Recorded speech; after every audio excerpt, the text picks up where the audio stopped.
బహుమతుల కొరకు పరిగెత్తల. ఇప్పుడు చెప్పండి, మీ దగ్గర కూడా వస్తాను. 25 సంవత్సరాలండి ఈరోజు నేను సేవలోకి ఇప్పటికొచ్చి. మందిరం కట్టి 19 సంవత్సరాలు. పాత మందిరం కట్టి క్రొత్త మందిరం కట్టింది 2 సంవత్సరాలు, 1.5 సంవత్సరం క్రితం. ఈ 19 సంవత్సరాల నుంచి మందిరంలో నాతో పాటు నడిచిన అన్నదమ్ములు ఉన్నారు, ఆత్మీయమైన బిడ్డలు ఉన్నారు. ఎవరి దగ్గరనైనా ఏ రోజైనా కానీ 100 రూపాయలు అప్పు అడిగానా నేను? నా ఎదుటున్న విశ్వాసుల ఎదుట ఏ రోజైనా కానీ ఒక 100 రూపాయలు నువ్వు మళ్ళీ ఇస్తాలే అని కూడా. 54 లక్షలండి మందిరం కట్టబడిన ముగించిన రోజుకు ఓపెనింగ్ కాకోకుండా మీరిచ్చిన డబ్బులు 9,50,000. సంఘం అంతా కలిసి చీటీ పాడి వేసి పొదుపు చేసుకొని అందరం 9 లక్షలు ఇవ్వాలా? మళ్ళీ అట్లా అనుకునేరు. మీరంతా కలిసి ఇచ్చింది 5 లక్షల చిల్లరే. 30 కుటుంబాలు ఇచ్చింది 5 లక్షల చిల్లరే. ఈ 2 సంవత్సరాల్లో ప్రతి వారం వచ్చే కానుక కిరణ్కి ఇచ్చి, చీటీ వేరా బాబు నాయనా, ఎవరికైనా చీటీ వే, ఆ డబ్బులు మనం తీసుకుందామని ఒక్క వారం కూడా కానుకను టీవీ పరిచయకు ఎలాగ తిప్పలు పడ్డాము, మా తిప్పలు మేము పడుతూ ఆ డబ్బులు ఏ నెలది ఆ నెల డబ్బులు ఇస్తూ ఉంటే ఆ 2 సంవత్సరాలు వేసిన అర్పణలు కూడా కలిపితే 9 లక్షలు అయ్యాయి.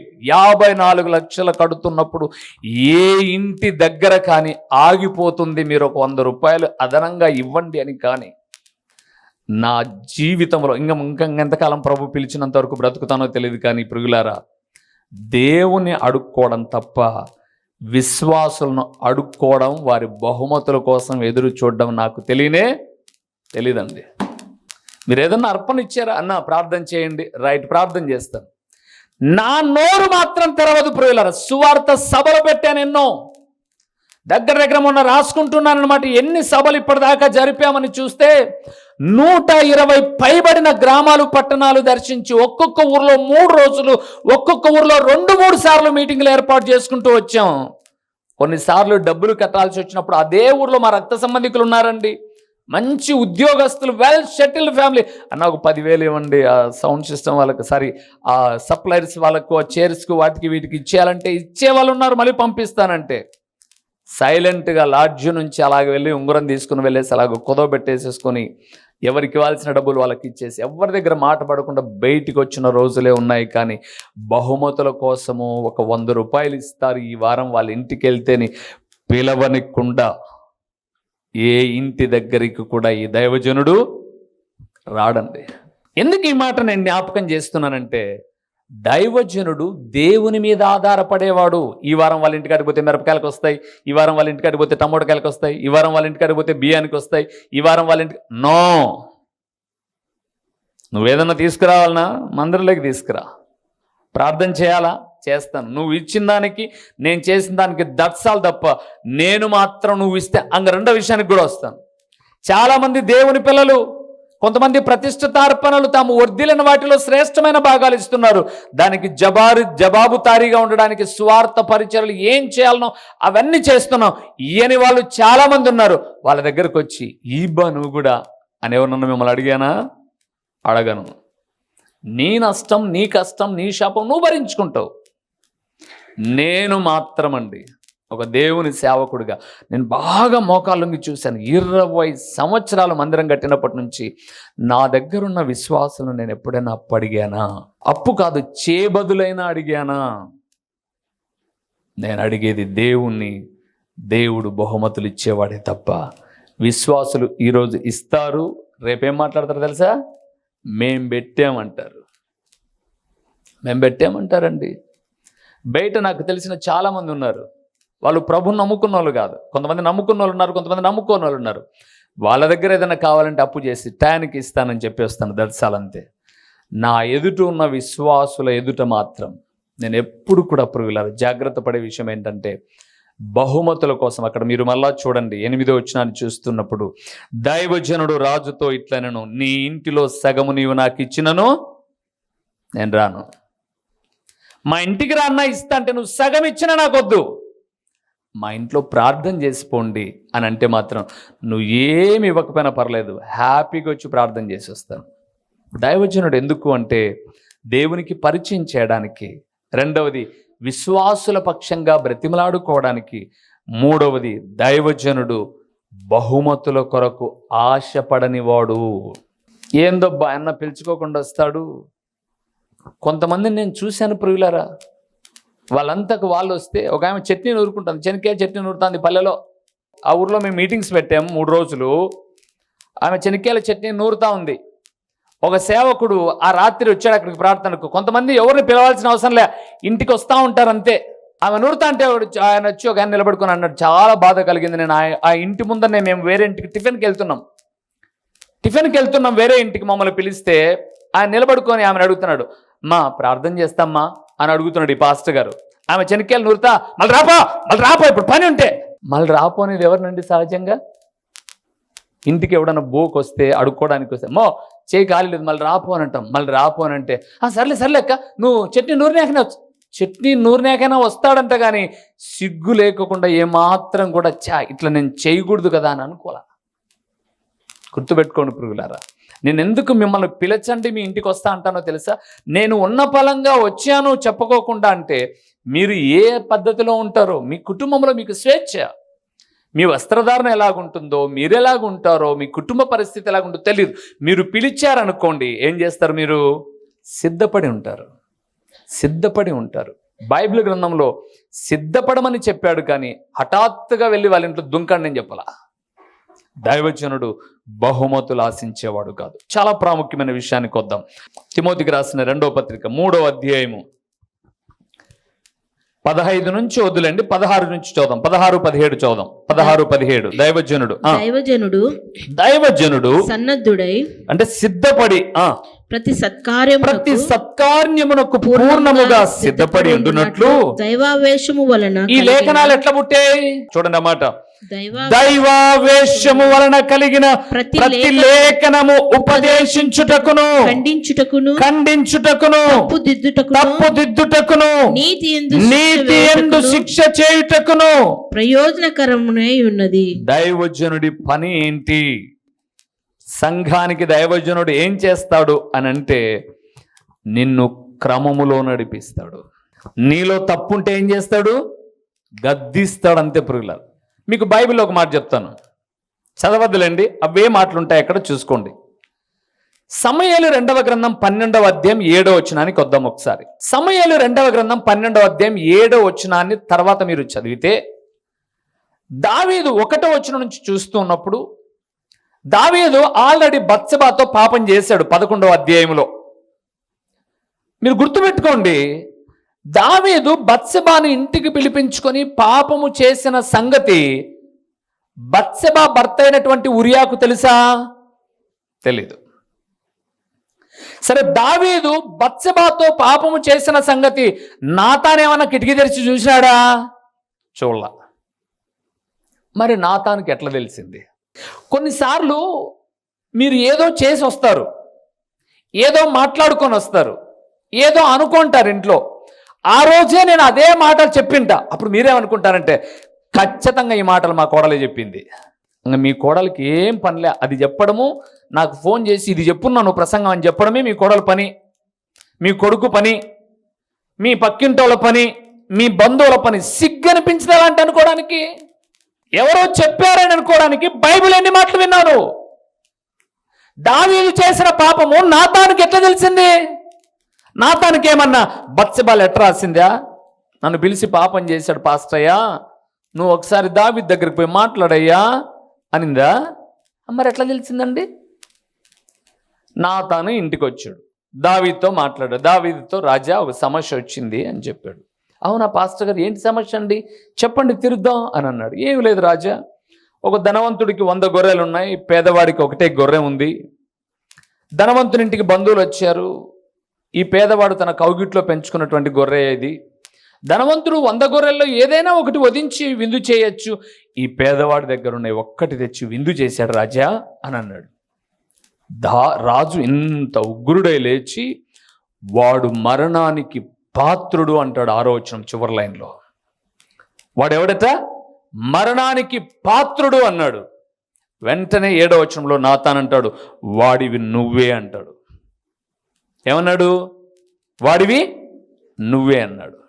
నువ్వు చేసే తప్పిదము నీకు తెలుసు, నువ్వు కప్పిపుచ్చుకొని బతుకుతా ఉంటావు, పిల్లి కళ్ళు మూసుకొని పాలు తాగినట్టు బతుకుతూ ఉంటావు. నేను ఏదైనా పాపాన్ని గద్దించినప్పుడు చూడు చూడు చూడు చూడు నన్నే అన్నాడు. అట్లా దావీదు అనలా అండి. దావీదుతో నువ్వే తప్పు చేశావు అని అంటే మీరు అదే 12వ అధ్యాయం 13వ వచనం వచ్చేసరికి దావీదు అంటాడు, నేను పాపము చేశాను, నేను తప్పు చేశాను, సరిదిద్దుకుంటా పాస్టయ్య అన్నాడు. ఏమన్నాడండి? నేను తప్పు చేశాను, సరిదిద్దుకునే నాకు అవకాశమే అని అన్నాడు. అవకాశం లేదు, మీ ఇద్దరు పాపానికి ప్రతీక పుట్టినటువంటి బిడ్డ చచ్చిపోతుంది, ఇది దేవుని ఆజ్ఞ అని చెప్పి వెళ్ళిపోయాడు.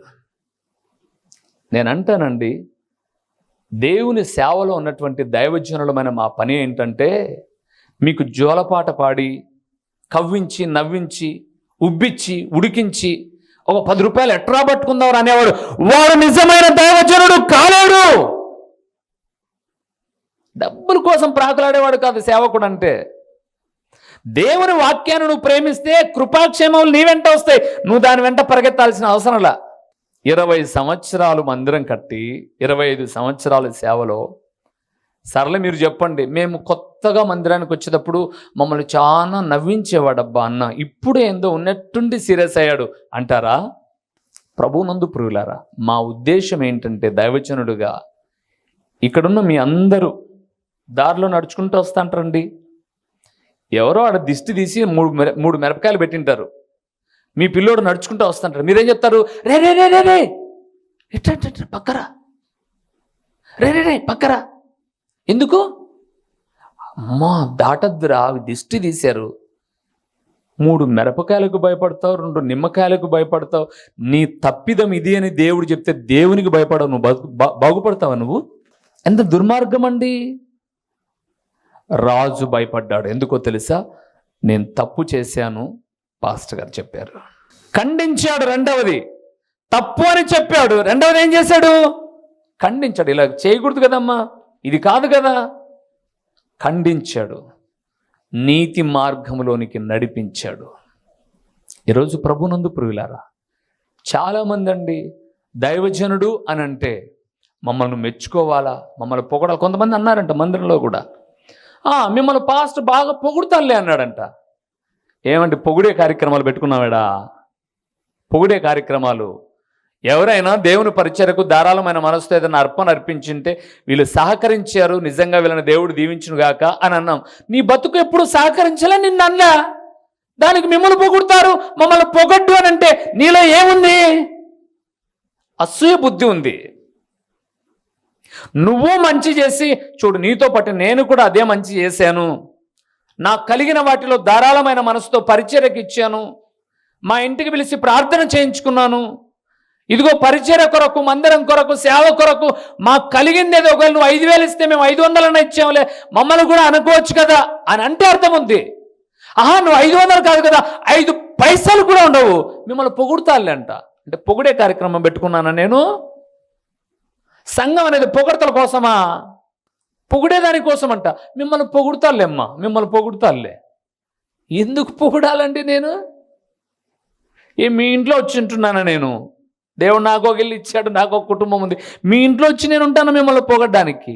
మంచి చేసిన వాళ్ళను ప్రోత్సహించడం అంటారే తప్ప పొగడ్డం అనరు దాన్ని. ప్రోత్సహించడం, అది ప్రోత్సహించడం అనేది బైబిల్లో ఉంది. హేబేలు అర్పణ అర్పించినప్పుడు దేవుడు పొగిడాడా, ప్రోత్సహించాడా? గణపరిచాడు అతన్ని. ఆ మనసు నీకు లేదు అని తన కయ్యను అన్నాడు, అంతే తప్ప ఒకరిని పొగడ్డం, ఒకరిని ఇది ఉద్దేశం సేవకులకు ఎప్పుడు ఉండదు. దైవజనుడు ఎందుకో తెలుసా? నిన్ను గద్దిస్తాడు, ఖండిస్తాడు, తప్పును సరైన దారిలోనికి నడిపిస్తాడు. అది దేవుడు మాకు ఇచ్చాడు. అలాగ మా గొంతు నొక్కాలనుకున్నాం అనుకోండి, నొక్కేవాడు ఆయన ఉన్నాడు. జ్ఞాపకం చేస్తున్నాను ప్రియులారా, దావీదు చరిత్రను మనం చూస్తూ ఉన్నప్పుడు ఎంత గౌరవించాడండి దైవజనుని, ఎంత భయపడ్డాడండి దైవజనునికి. నేను పాపం చేశాను, నా కొరకు ప్రార్థన చేయన్నాడు.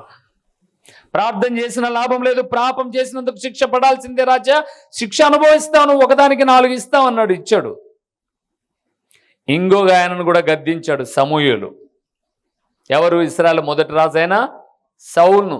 ఏంటి రాజా నువ్వు చేసింది? అమాలేకులను కాల్చేసి చంపేసి రమ్మని చెప్పేసానంటే బలిసిన వాటిని బలిద్దామని తెచ్చుకున్నావు. కొంచెమన్నా జ్ఞానం లేదా? దేవుడు మాంసాన్ని బట్టి పొంగిపోతాడా?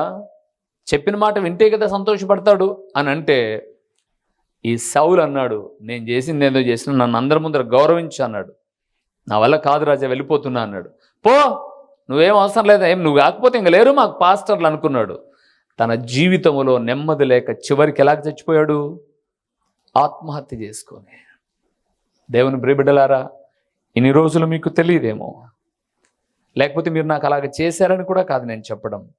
సేవకుడు నిన్ను దేవునికి పరిచయం చేసేవాడు. సేవకుడు విశ్వాసుల పక్షముగా బ్రతిమాలుకొనేవాడు. సేవకుడు బహుమతులు ఆశించేవాడు కాదు. ఈ వారం ఒక 500 అవసరం ఉంది, పలానింటికి పోయి ప్రార్థన చేద్దామా అని అంటే కనీసం 200 ఇయ్యకపోదు అని ఆశించేవాడు సేవకుడు కాదు. దేవుని మీద ఆధారపడేవాడు సేవకుడు. నా జీవితంలో నేను అదే నేర్చుకున్నాను ప్రియులారా. దేవా, నాకేదన్నా ఇవ్వాల్సి వస్తే నువ్వు ఇస్తావు. అది ఎవరిని ప్రేరేపిస్తావో తెలీదు, వాళ్ళు వచ్చి ఇస్తారు నాకు. వారిని నువ్వు వాడుకుంటావు, దట్సాలంతే. దాని ద్వారా నీకే మహిమ. పలానోళ్ళు ఇచ్చారని చెప్పేసి ఇంకా వాళ్ళను ఇచ్చేసేసి వాళ్ళే దేవుడు అవుతారా? ఎట్లా అవుతారు వాళ్ళే దేవుడు? వాళ్ళు ఎప్పుడు దేవుడు కాలేరు. 1,00,000 ఇచ్చినోడు దేవుడు, 10 లక్షలు ఇచ్చినోళ్ళు దేవుళ్ళు అయితే ఈ ప్రపంచంలో చాలా మందికి మనుషుల కన్నా దేవుళ్ళు ఎక్కువగా ఉంటారు. అలా కాదు. 4వది, దేవుని సేవకుడు దైవావేశం వలన కలిగిన లేఖనాలను ఏం చేస్తాడు? ఖండిస్తాడు, గద్దిస్తాడు, ఇది తప్పు అని చెప్తాడు. ఎందుకు ఏమవసరమన్నా అంటారా? 4వది ఒక్క మాట చెప్పి నేను ముగిస్తాను. 5వది, హెబ్రీయులకు రాసిన పత్రిక 13వ అధ్యాయము. ఎందుకు గద్దించాలి మమ్మల్ని? మేమేదో ప్రార్థనకు వచ్చిపోతాం, మమ్మల్ని ఎందుకు గద్దించాలి? ప్రార్థనలో కానుకేసిపోతాం, మమ్మల్ని ఎందుకు గద్దించాలి? 17వ వచనం, మీ పైని హెబ్రీయులకు రాసిన పత్రిక 13వ అధ్యాయం 17వ వచనం. మీ పైని నాయకులుగా ఉన్న అంటే ఎవరు నాయకులు? దైవజనులు. దేవుని సేవకుల గురించి మాట్లాడరు అక్కడ. నాయకులు అని చెప్పేసి అంటే ఎమ్మెల్యే, ఎంపీ, ముఖ్యమంత్రి గారు కాదు నాయకులు ఇక్కడ. మీ పైన నాయకులుగా ఉన్నవారు లెక్క ఒప్పజలవలసిన వారి వలె మీ ఆత్మలను ఏం చేస్తున్నారు? కాస్తున్నారు. వాళ్ళు వారు మీకు ఎప్పుడు ఏ ఆహారం అవసరమో, మీ ఆత్మీయ స్థితికి ఏది అవసరమో అని చెప్పి దేవుని వాక్యాన్ని బోధించి మీ ఆత్మలను గురించి లెక్క చెప్పాలని ఎదురు చూస్తున్నారు దేవునికి. అలాంటి సేవకులు ఏం చేయకూడదు? దుఃఖముతో ఆ పని చేసిన ఎడల మీరు ఎంత ప్రయాసపడినా నిష్ప్రయోజనం అది. కాబట్టి వారు దుఃఖముతో కాక ఆనందముతో చేసినట్టు వారి మాట విని వారికి లోబడి ఉండు. ఎవడండి ఇప్పుడు లోబడే వాళ్ళు? ఎవరు దేవుని సేవకులను గౌరవించే వాళ్ళు? ఎవరు? కానీ మీకు జ్ఞాపకం చేస్తాను ప్రియులారా, గౌరవించి లోబడేటటువంటి వారు ఎలాగుంటారో తెలుసా? ఉన్నతంగా ఆశీర్వదించబడతారు. మిమ్మల్ని ఇంత గద్దించాల్సిన పని, హెచ్చరించాల్సిన పని లేకోకుండా ఎట్లా గడిచిపోయిందో 1 గంట అని చెప్పేసి తూతూ మంత్రంగా ఆ మాటలు ఈ మాటలు చెప్పి అటు నవ్వించేసి ఇవి నవ్వించేసి, ఇదేమి ఫన్ బకెట్ జబర్దస్త్ కథలా? నవ్వించుకోవడానికి, కవించుకోవడానికి. మీ టీచర్లు మిమ్మల్ని పాఠశాలలోనికి పోయినప్పటి నుంచి పాఠం చెప్పుకోకుండా నవ్వించి కవిస్తారా? మీ టీచర్లు అలాగే చేస్తారా? అలాగే చేస్తే మీరు చదువు రాదు మీకు. వాళ్ళ ఉద్దేశం ఏంటి? హోంవర్క్ చేసావా? నేను ఎన్ని మాటలు రాయమన్నాను రాసావా? యూనిఫామ్లో వచ్చావా? క్రమంగా ఉన్నావా? నువ్వు అన్ని విషయాల్లో కరెక్ట్గా ఉన్నావా?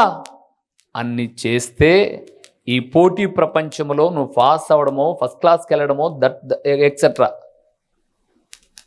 ఇన్ని జరుగుతూ ఉన్నప్పుడు ఒక దైవజనుడు మందిరానికి వచ్చిన తర్వాత, అమ్మమ్మ నువ్వు ఒక పాట పాడు, నువ్వు ఒక పాట పాడు అంటే వచ్చిన వాళ్ళకి అందరికీ మంచిగా ఒక పాట ఇచ్చి, ఒక 4 వస్తే 4 దరువులు వేసుకుని వాళ్ళని మెచ్చుకొని, దేవుని వాక్యం ఏం చెప్పుకోకుండా పాడిందే పాట పాసిపల్ల దాసి అన్నట్టుగా 4 మాటలు చెప్పిందే చెప్పుకుంటూ వచ్చేసి అయిపోయింది ఇంకా ఆరాధన, కానుకలు సమర్పించేసి వెళ్ళిపోండమ్మా అని అంటే ఆరాధన నాది కాదు ప్రియులారా. అక్కడ అన్నాడు, మిమ్మల్ని గురించి, మీ అందరిని గురించి, ఆ చీరలో కూర్చున్న మిమ్మల్ని గురించి, కిందన కూర్చున్న మిమ్మల్ని గురించి, ఈ వాక్యమనే మిమ్మల్ని గురించి, దేవుని సేవకుడిగా, కాపరిగా నా మీద ఏముంది బాధ్యత? లెక్క చెప్పాలి నేను. అవునయ్యా, పలాని ఊర్లో పుట్టిన బిడ్డ, పలాని ఊర్లో ఉన్నటువంటి కొడుకు, పలాని ఊర్లో ఉన్నటువంటి ఆయన నీ దగ్గరికి పంపించాను, నేను నా బిడ్డనుగా తయారు చేయమని నువ్వేం చేసావు అని దేవుడు నన్ను అడిగితే, ప్రభువా నేనేం చేయలేదు ప్రభువా, వాళ్ళని ఏమన్నా కూడా వాళ్ళు అలుగుతారు కాబట్టి నేనేమనలే ప్రభువా అని అంటే చంపలు వాయించేది దేవుడు నన్ను. గుర్తుపెట్టుకోండి ప్రియులారా, మిమ్మల్ని గూర్చి లెక్క చెప్పాల్సిన బాధ్యత ఎవరికి ఉంది? దైవజనునికి ఉంది. అందుకు గద్దిస్తాం, కానీ మీ మీద మాకేం పగ ద్వేషాలు ఏముంటాయి చెప్పండి? అందుకే మిమ్మల్ని గద్దించినప్పుడు మీరేమనుకున్నారంటే, ఎందుకు మనకంతా ఆదివారం అందరూ వచ్చినట్టు మనం వచ్చిపోదాంపా, మిగతా రోజులు మనం రావాల్సిన అవసరం లే, మొత్తుకుంటే ఇంకా మనకు టైం లేక ఆ పొద్దు కూడా ఏదైనా ప్రోగ్రాం పడింది అనుకుందాం, ఆ రోజు కూడా మానుకుందాం, మనల్ని ఏం అడగాల్సిన అవసరం ఏముంది? నిజమే, మిమ్మల్ని అడగాల్సిన అవసరం నాకేమీ లేదు. కానీ మిమ్మల్ని నేను లెక్క అడిగినప్పుడు, ఒకవేళ నేను మీ గురించి లెక్క చెప్పాల్సి వచ్చినప్పుడు, మీరు నా ఎదుట సరిగా లేకపోయినా మిమ్మల్ని లెక్క అడిగేవాడు ఇంకొకరు ఉన్నారు. ఎవరు? ఆయన. బెల్షస్సరును త్రాసులో పెట్టి తూచాడంట. ఎలా కనపడ్డాడంట? తక్కువ వాడుగా కనపడ్డాడట. దానియేలు గ్రంథం 4వ అధ్యాయం. నిన్ను త్రాసులో పెట్టి తూచగా లెక్క తక్కువగా కనపడ్డావు, నీ చాప్టర్ క్లోజ్ అంటే మార్తా ప్రభువాన్లా. ఓ క్లోజ్ అన్నాడా? సరే, ఈ రాత్రి కూడా తాగి పడుకుందాం అన్నాడు. ఆ రాత్రి కల్దీయుల చేతిలో ఏమైపోయాడు? చచ్చిపోయాడు. దేవుని బిడ్డలారా, మిమ్మల్ని గురించి నేను లెక్క చెప్పాలి. ఒకవేళ మా లెక్క ఏదో మేమే చెప్పుకుంటామనంటే మిమ్మల్ని లెక్క అడుగుతాడు ఆయన. ఆ రోజు మీరు ఏమవుతారో ఆలోచన చేయండి. అందుకే నన్ను లెక్క అడిగినప్పుడు, ప్రభువా నువ్వు చెప్పమన్నది ప్రతిదీ చెప్పాను ప్రభు అనడానికే నేను మీకు చెబుతున్నాను తప్ప, మీ మీద పగలు, ప్రతీకారాలు, ద్వేషాలు పెంచుకొని నేనేదో మూట కట్టుకొని నేనేదో ఇది చేద్దామని అయితే కాదు ప్రియులారా. గుర్తుపెట్టుకోండి. ఇప్పుడు చెప్పండి, 5 విషయాలు మీకు చెప్పాను. దేవునికి ఏం చేయడానికి? పరిచయం చేయడానికి. రెండవది, దైవజనుడు విశ్వాసుల కొరకు బ్రతిమలాడడానికి, ప్రార్థన చేయడానికి. మూడవది, దైవజనుడు ఎందుకోసం?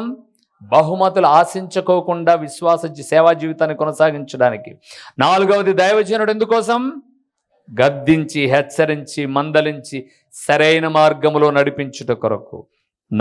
ఐదవది, దైవజనుడు ఎందుకోసం? మీ ఆత్మలను గురించి లెక్క చెప్పాల్సిన బాధ్యత ఉంది కాబట్టి. దేవుని బిడ్డలారా, మరి ఇలాంటి దైవజనుని, దేవుని వాక్యము మిమ్మల్ని హెచ్చరిస్తున్నప్పుడు మీరు ఎలాగున్నారు? లోబడుతున్నారా? దేవుని సేవకుడు చెప్పినప్పుడు ఒక గొప్ప దైవజనుడు అన్నమాట. ఈరోజు వాక్యం అంతా నా గురించే చెప్పినావు ఏంటంట ఒక ఆమె లేసి, ఆరాధన అయిపోగానే, ఈరోజు వాక్యం అంతా నా గురించే చెప్పావు, నా తప్పిదాలు, నా పొరపాట్లు అన్నీ నావే చెప్పావంటే, ఈ పాస్టర్ గారు అన్నారంట, 200 మంది కూడుకునే సంఘంలో ఈరోజు మాటలన్నీ నీకే తగిలింటే అందరికన్నా ఎక్కువ కానుక నువ్వు ఇవ్వాలి, నీ మీద అంత శ్రద్ధ దేవుడు పెట్టాడన్నాడంట. 199 మంది మీద లేని శ్రద్ధ నీ మీద దేవుడు అంత శ్రద్ధ పెట్టాడు కాబట్టి అందరికన్నా కానుక నువ్వే అయిపోతే ఎక్కువ వేయాలి. ఒకవేళ అంత నీ గురించి చెప్తే నువ్వే దేవునికి ఇవ్వాలి. మరి ఇస్తున్నావా? నువ్వు ఏం చేస్తున్నావు? మొక్కము మళ్ళా మార్చేసుకుంటున్నావు. దేవుని బిడలారా, దైవజనుడిగా మాకు ఇచ్చిన బాధ్యత అండి ఇది. మేము మీ మీద ఏదో రుబాబు చేయడానికి, ఇంకొకటి చేయడానికి కాదు. ఇవి దైవజనులకు దేవుడిచ్చిన ఆజ్ఞలు. అది చేయడమే మా పని తప్ప మీ మీద మాకేముంటాయి కక్షలు చెప్పండి? బహుశా దేవుని పిల్లలుగా మీరే కనీసం 12 నెలల్లో మేము అడుక్కునేందుకన్నా క్రిస్మస్కి ఒక్కసారి ఆ నెలలో ఉన్న మమ్మల్ని ఇంటికి పిలుచుకుంటారు. మీ మీద మాకేం కోపం ఉంటుంది చెప్పండి? మేము అడుక్కునేందుకన్నా పిలుచుకుంటారు. మీ ఇంటికి వస్తాం ఈరోజు గృహకోడి కన్నేందుకు, ఏం చేద్దాం బంగా అని చెప్పేసి ఆ పొద్దు మీ ఇంటికి వచ్చిన ఆ పొద్దు నేను ఏదైతే తిననో అదే తెచ్చి పెడతారనమాట. తినకపోతే మళ్ళీ ఇది ఒక సమస్య. నాకే గ్యాస్ట్రిక్ సమస్య. ఒక మిరపకాయ, ఒకటేంది సమోసా కలిపిస్తారు. మిరపకాయ తింటే ఇబ్బంది, సమోసా తింటే ఇబ్బంది. అమ్మ వద్దు ప్రభు అని చెప్పేసి మా ఇంట్లో తినలే పాస్టర్. ఎలాగ తయారైపోయారండి సమాజం? ఇలాగ ఉండి మాకండి ప్రుగులారా. సంఘానికి నిజమైన దైవజనుడు ఏం చేస్తాడో అద్భుతకరమైన విషయాలు చెప్పాను. ఇంకొక మాట తర్వాత విషయంలో చెప్తాను. లేచి నిలబడండి, ప్రార్థన చేద్దాం. దేవా, మా దైవజనుని మేము ఇన్ని రోజులు అపార్థం చేసుకుని ఉంటే దయతో మమ్మల్ని క్షమించని అడగండి దేవుణ్ణి. నేను మిమ్మల్ని ఉద్దేశపూర్వకంగా మాత్రం మీరేదో మాకు కొన్ని లక్షలు అప్పు చేసి ఎగరగొట్టి ఐపీ పెట్టారని చెప్పి మీ మీద మేమేం బీపీ పెంచుకోలే. మీరు ఐపీ పెట్టలే, మేము బీపీ పెంచుకోలే. దేవుడు చెప్పమన్నాడు, చెప్పామంతే. మీరే ఏమేమో ఊహించేసుకొని కథలుగా రాసేసుకొని ఇళ్ళ దగ్గర కూర్చొని మాట్లాడేసుకొని, అయ్యో ఎంతండి దేవునికి ములుకొనలకు ఎదురు తన్నడం. అది క్షేమం కాదు ప్రియులారా, అది క్షేమం కాదు బిడ్డలారా. మార్పు చెందండి.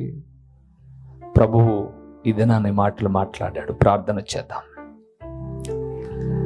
మహిమా స్వరూపువైన మా ప్రియ పరలోకపు తండ్రి, మహోన్నతుడమైన దేవా, మీ ఘననామమునకు స్తోత్రములు చెల్లిస్తూ ఉన్నాము నాయన. విలువైన మీ పరలోకపు వాక్కులు నీ బిడ్డలకు అందించాను. ఒకవేళ ఇన్ని రోజులు దైవజనుని యొక్క విశిష్టత నీ బిడ్డలకు తెలిసి ఉండకపోయి ఉండవచ్చు. వారిని కృపలో జ్ఞాపకం చేసుకునండి. తెలిసిన నాటి నుంచైనా ఒక నిజమైన దైవజనుని యొక్క వ్యక్తిత్వం ఇలాగ ఉంటుంది అని మీ లేఖనం చెప్తున్నప్పుడు దానికి భిన్నంగా నేనున్నానా, దానికి అనుగుణంగా ఉన్నానా యోచించే మనస్సును వారికి ఇచ్చి మీ వాక్యమందు స్థిరపరిచి బలపరచండి. ప్రకటించబడిన పరలోకపు సంగతులు వ్యర్థముగా పోకుండా సారవంతమైన నేలను పడిన విత్తనము వలె 30 దంతలుగా 60 దంతలుగా 100 అంతలుగా ఫలింపచేసి మీ ఘననామానికి మహిమ ఘనత ప్రభావములు మీరు కలుగు చేసుకొనుమని ఎంతైనా నమ్మదగిన దేవుడవైన మీకు స్తుతులు చెల్లించుకుంటూ యేసు నామములో అడిగి పొందియున్నాము తండ్రి, ఆమేన్. ప్రభువైన యేసుక్రీస్తు పేరట దేవుని వాక్య వీక్షకులైన ఆత్మీయులైన మీ అందరికీ నిండు వందనములు తెలియచేయుచున్నానండి. ప్రభువునందు ప్రియులారా, దేవుని మహాకృపను బట్టి ఈ ప్రార్థనా ఛానల్ ద్వారా, యూట్యూబ్ ద్వారా 5 సంవత్సరాలు ఇప్పటిదాకా దేవుని మహాకృపను బట్టి 100 ప్రసంగములు మీకు అందించడానికి ప్రభు సహాయం చేశాడు. ఈ సమయంలో ఒక ప్రాముఖ్యమైన ప్రకటన ఏంటి అనగా, మీరు ఎప్పుడైనా పులివెందుల ప్రాంతానికి, ప్రొద్దుటూరు ప్రాంతానికి వచ్చినా ఈ 2 చోట్ల ఉదయ సాయంకాలపు కూడికలు జరుగుతూ ఉన్నాయి. పులివెందుల ప్రాంతంలో అయితే ప్రతి ఆదివారం ఉదయం 9 గంటల నుంచి 11 వరకు ప్రతి ఆదివారము ప్రభు బల్లారాధన ఉంటుంది. ప్రొద్దుటూరులో కూడా ఉదయకాలము 9 గంటల నుంచి 11 గంటల వరకు ప్రభు బల్లారాధన. తిరిగి ప్రొద్దుటూరులో సాయంకాలం 6:30 గంటల నుంచి 8:30 వరకు సాయంకాలపు సువార్త కూడికలో దేవుని సేవకుడినైన నేను వచ్చి దేవుని వాక్యాన్ని ప్రకటిస్తాను. మీరు ఒకవేళ ఈ ప్రాంతానికి ఎప్పుడైనా వచ్చినా, లేదా మీరు ఈ ప్రొద్దుటూరు పులివెందుల ప్రాంత వాసులైతే దేవుని వాక్యము మాత్రమే ప్రకటిస్తున్న అమూల్యమైన సందేశాలను వినుట కొరకు మిమ్మల్ని ప్రేమతో ఆహ్వానిస్తున్నాను. ఎందుకు మీరు ప్రొద్దుటూరు పరిసర ప్రాంతాలలో ఉన్నవారైతే సాయంకాలపు సువార్త కూడికకు సూపర్ బజార్ రోడ్డులో ఉన్నటువంటి క్రీస్తు ప్రార్థనా గృహానికి మీరు రాకూడదు. మిమ్మల్ని ప్రేమతో ఆహ్వానిస్తూ ఉన్నాను. రండి ప్రియులారా, మీరు నేను కలిసి దేవుని నామాన్ని కనపరుద్దాం. ఒకవేళ పులివెందుల ప్రాంతంలో ఉన్నట్లయితే ఇక్కడికి రండి, ఆ ప్రొద్దుటూరు ప్రాంతంలో ఉన్నైతే అక్కడికి రండి. లేదా మీరు ఈ రెండిటికి మేము దూరంగా ఉన్నాము అనంటే ప్రతిరోజు యూట్యూబ్లో ఒక సందేశం ఉంటుంది, వీక్షించండి, ఆత్మీయమైన మేలులు పొందండి. ప్రభు పేరట మీ అందరికీ నిండు శుభాభివందనములు. మా చిరునామా దైవజనుడు బ్రదర్ ఓ రూబేన్ గారు, క్రీస్తు ప్రార్థనా మందిరం, డోర్ నెంబర్ 1-10-386, నగరిగుట్ట, పులివెందుల, కడప జిల్లా. మీ ప్రార్థనా అవసరాల కొరకై సెల్ నంబర్ 9989067409.